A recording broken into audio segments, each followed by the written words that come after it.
rasilimali za kutosha na serikali yetu tukufu nchi ya Kenya? Naam, katika rasilimali bila shaka tumekuwa na changamoto za hapa na pale Lofty, lakini bila shaka serikali imekuwa katika ile hali ya kuhakikisha kwamba shirika hili ambalo linatunza mazingira ya mnyama na mnyama linapewa stakabadhi muhimu zinazohitajika kama zana zinazohitajika. Hapa nazungumzia nini?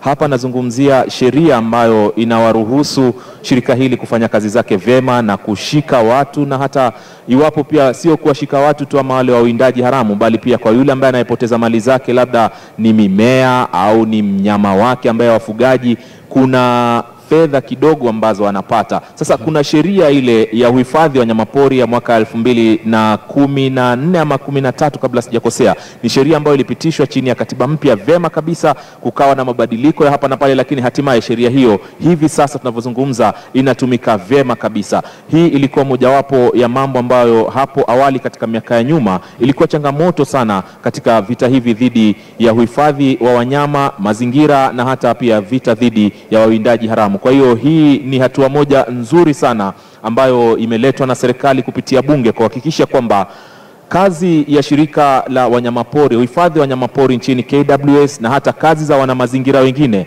zinalainishwa na zinakuwa rahisi sana kuhakikisha kwamba mnyama ndovu na hata wanyama wengine wanakuwa na mazingira sawia na mazingira ambayo wanayostahili kuwa katika mbuga mbalimbali. Lakini kwa upande mwingine, jambo lingine ambalo limejitokeza pia Lofty hapa ni hizi changamoto tulizonazo sisi binadamu. Unakuta kuna uhasama hivi sasa ambao umekuwa katika kima cha juu zaidi, haujaangaziwa vema. Uhasama kati ya wanyamapori na binadamu. Unakuta binadamu wanahamia mazingira ambayo yalikuwa ama ni njia za wanyamapori kupita. Nikikupa mfano hapa, nazungumzia baadhi ya mbuga. Kwa mfano mbuga moja hapa katika eneo la Amboseli pale, kuna maeneo ambayo zamani yalikuwa ni njia za wanyama kupita kutoka Amboseli kwenda katika maeneo ya Chulu kule, milima ya Chulu, lakini hivi sasa inakuwa changamoto kwa familia hizi za ndovu kupita, na wanapopita inakuwa sasa wanaharibu mashamba, na kando na kuharibu mashamba inakuwa inaleta hasara.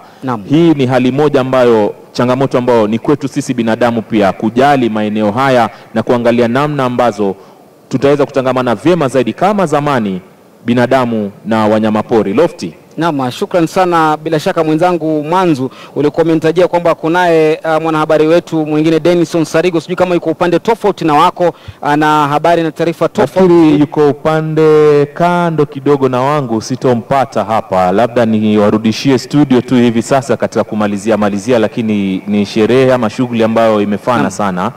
Kumbuka ni taarifa ambazo tumezifuatilia kuanzia saa za asubuhi, tukaletea taarifa mchana, na tangu juzi pia tumekuwa tukiangazia taarifa hizi, lakini sasa ndio zimekamilika. Shukrani za dhati tu kwa wale wote ambao wamejitokeza kushirikiana. Hali ya anga leo ilikuwa safi, si kama jana ambapo kulikuwa na mvua, lakini leo tumeweza angalau kupata taarifa zaidi na hata pia kuzungumza na wakuu hapa. Tumewaleta baadhi yao kwenye chombo chetu, tumezungumza nao na kupata hisia zao kuhusiana na jitihada zao katika kuhakikisha kwamba wanahifadhi mazingira. Kwa hiyo siku ya leo ilikuwa safi kabisa. Hatuna la kumalizia ila tu kuwashukuru na kuwarejeshea upande wenu wa pili Lofty.